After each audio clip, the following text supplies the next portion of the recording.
Après La troisième oreille de Théodore Reck et après La voix des enfants de Georges Devereux, je poursuis l'ouverture de ce chantier qui a pour vocation de mettre en évidence des textes que je considère comme d'abord comme très importants pour comprendre les mutations de la société dans laquelle nous vivons, et aussi des textes qui me paraissent essentiels pour la psychanalyse. Alors aujourd'hui, je vous propose un livre du psychanalyste Charles Melman, L'homme sans gravité.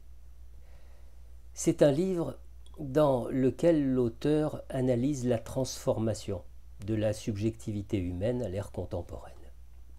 Il développe principalement dans ces pages le concept de nouvelle économie psychique, c'est-à-dire une économie issue de la mutation profonde des rapports de l'individu au désir, à la jouissance et à l'autorité.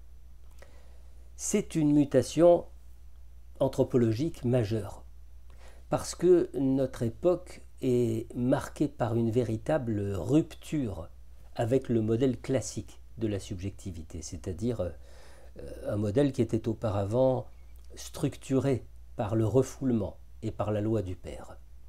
Eh bien, cette rupture signe aujourd'hui l'abolition des limites traditionnelles et principalement celles qui régulaient la jouissance et les interdits.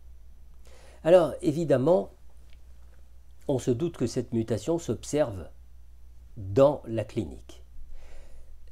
Hier encore, nous recevions essentiellement des patients névrosés, c'est-à-dire des patients dont les conflits psychiques provenaient d'un refoulement du désir. Or, aujourd'hui, les nouvelles formes de souffrance sont au contraire liées à un excès de jouissance.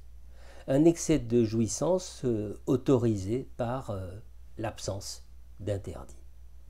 Sans frustration intégrée, le sujet refuse de renoncer à une jouissance totale, permanente, une jouissance qui est devenue quasiment un impératif, qui est devenue quasiment une injonction.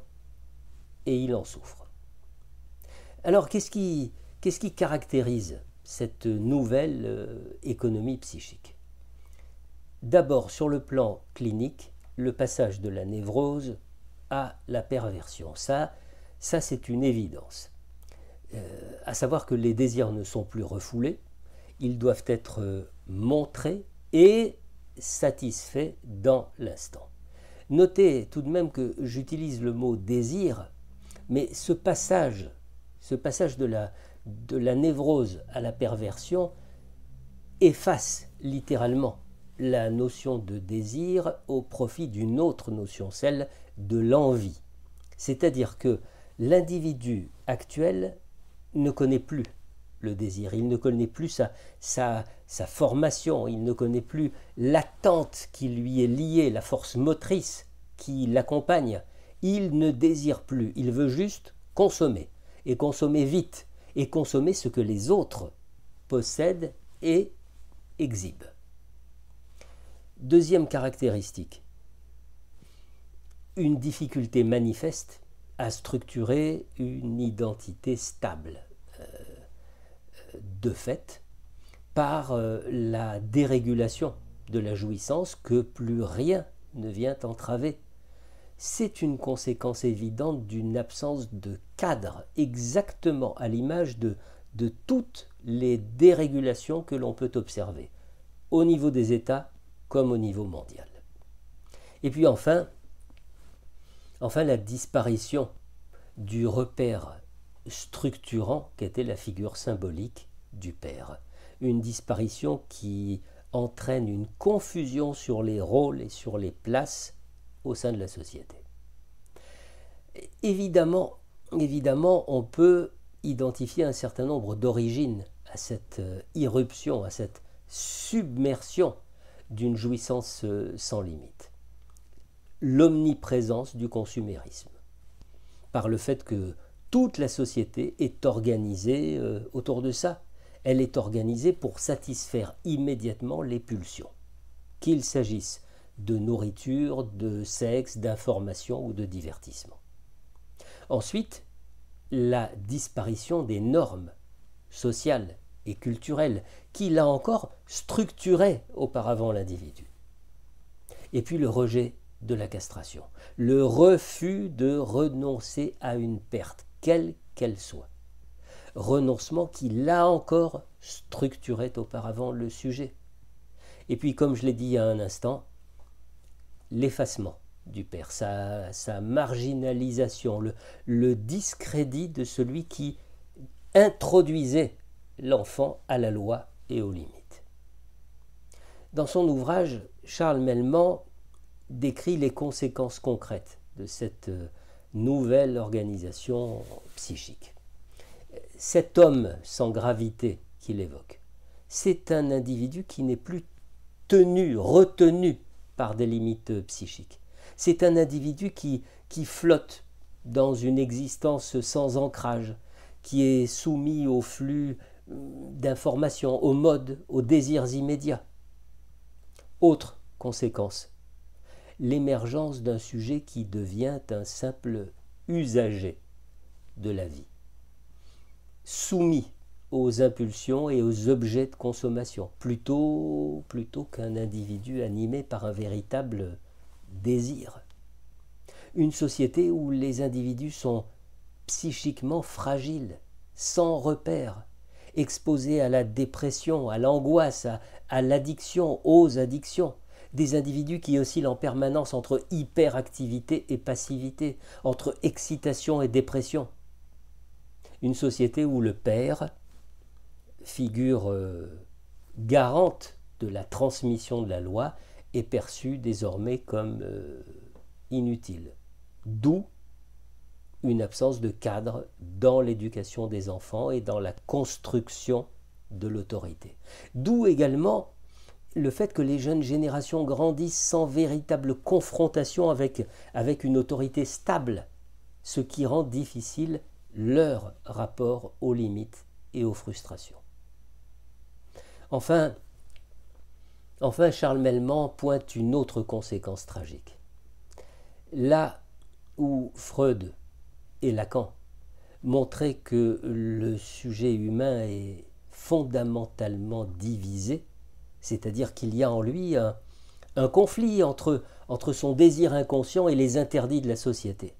Là où cette division produisait une dynamique psychique riche, une dynamique source de sublimation et de créativité, eh bien cette division tend à disparaître. Le sujet devient désormais homogène. Il ne doute plus et il se laisse porter par la norme du plaisir immédiat. Cliniquement, cela se vérifie aisément, selon Melman et j'ai envie de dire selon tout analyste, au quotidien. C'est-à-dire qu'il y a moins de culpabilité, mais il y a plus de vide existentiel. Il y a moins de refoulement, mais il y a davantage d'anxiété diffuse. Il y a moins de désir, mais il y a plus d'envie et de frustration. Pour décrire cette transformation collective, Melman utilise le terme de psychose sociale. Une psychose qui est, selon lui, caractérisée par une absence de repères symboliques, par une érosion du langage et de la pensée critique, et enfin par une société du zapping, de l'immédiateté, de la péremption presque permanente. Et Melman ajoute qu'il s'agit d'une société où tout est rendu visible et transparent, que ce soit par les réseaux sociaux, par la télé-réalité, par l'absence de secret, une société dans laquelle finalement le sujet est exposé à un regard permanent qui le prive d'intériorité. Une société narcissique, une société marquée par une difficulté à établir de véritables liens et à construire un récit de soi. Alors, est la psychanalyse dans tout ça? Comment le psychanalyste vit-il ces mutations? Comment la psychanalyse réagit-elle à cette mutation? Et Mellman pose même une question centrale. Que peut la psychanalyse face à ce changement? Comment l'analyse peut-elle encore fonctionner dans une société qui encourage la jouissance immédiate et le rejet des limites? Et l'auteur de souligner les défis qu'il nous faut affronter et que chaque analyste reconnaîtra à l'évidence dans sa clinique. La difficulté pour le patient d'accepter l'idée de manque. Ensuite, une demande d'analyse qui ne vise plus un changement subjectif, mais une simple, suppression des symptômes. Et puis le risque majeur que le transfert psychanalytique soit remplacé par une simple consommation, là encore, de la parole. Autant dire, voyez-vous, que les conséquences à long terme de cette mutation nous montrent un avenir pour le moins incertain. Une individualité affaiblie, soumise aux impératifs économiques et technologiques, une montée des comportements addictifs et compulsifs, une crise des institutions, qu'il s'agisse de la famille, de l'école, de la justice, institutions qui ne parviennent plus à jouer leur rôle de structuration. Mellman n'est toutefois pas totalement pessimiste, c'est-à-dire qu'il appelle à une prise de conscience pour restaurer un lien entre désir, limite et transmission. Vœu pieux, si je peux me permettre.